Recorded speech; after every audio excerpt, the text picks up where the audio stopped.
জর্ডানের ওই এলাকাটাকে আল্লাহ বললেন জিব্রাইল এলাকাটারে হাতে তুলে নে, আকাশের উপরে তুলে পুরো এলাকা সহ মানুষ সহ জমিনের মধ্যে কেড়ে দে।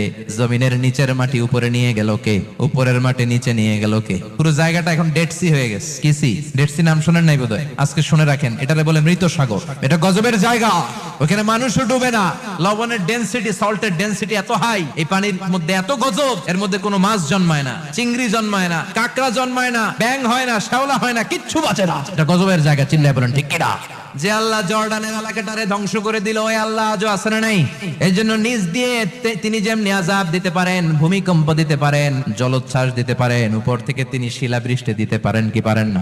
এরপরে আল্লাহ যদি উল্কা বৃষ্টি পাঠায়, উল্কা যদি পড়ে, কই যাবেন? কোথায় যাবেন আপনি? উল্কা চিনেন? মহাশূন্যে বিশাল পাথরের খণ্ড ঘর্ষণ খেয়ে পৃথিবীর ভেতরে ঢুকে যায়। এই পৃথিবীতে সবচেয়ে বড় উল্কাপিণ্ড পড়েছে সাউথ আফ্রিকা। সাউথ আফ্রিকার একটা সিটি আছে হোবা সিটি। এই হোবা